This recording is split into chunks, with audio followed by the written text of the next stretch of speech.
Pandian store சீரியல்ல அடுத்த வரை எபிசோடில் நம்ம சரவணன் இருந்துட்டு ரொம்பவே கோவமா நேராக கடைக்கு போகிறாங்க.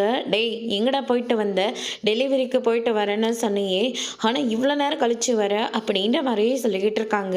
அதுக்கு அடுத்ததான் நம்ம சரவணன் இருந்துட்டு, ஒன்றும் இல்லைப்பா, அவங்க டெலிவரியெல்லாம் கொஞ்சம் பிரித்து பார்த்துக்கிட்டு இருந்தாங்க, அதனால தான்ப்பா கொஞ்சம் லேட் ஆகிடுச்சு அப்படின்ற மாதிரி சொல்லி சமாளிச்சுக்கிட்டு இருக்காரு. அதுக்கு அடுத்ததான் சரிடா நான் கொஞ்சம் சங்கம் வரைக்கும் போயிட்டு வரேன் அப்படின்னு சொல்லிட்டு நம்ம பாண்டியன் இருந்துட்டு அங்கேருந்து கிளம்ப பார்க்குறாங்க. அதுக்குள்ளே அம்மா ஏதாவது பிரச்சனையா, ஏன் உன் முகலாம் இவ்வளோ வாடி இருக்கு அப்படின்னு சொல்லிட்டு கேட்ட உடனே அதெல்லாம் ஒன்றும் இல்லைப்பா அப்படின்ற மாதிரி சொல்லி சமாளிக்கிறாங்க. அதுக்கு அடுத்ததாக வந்து பார்த்தீங்கன்னா அஞ்சலி வந்து ஃபோன் பண்ணுறாங்க.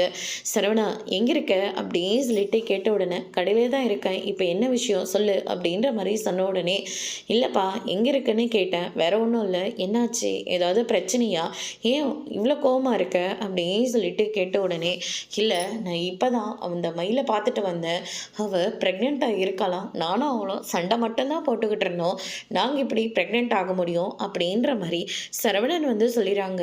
இதை கேட்டவுடனே அஞ்சலி வந்து பயங்கரமாக ஷாக் ஆகுறாங்க.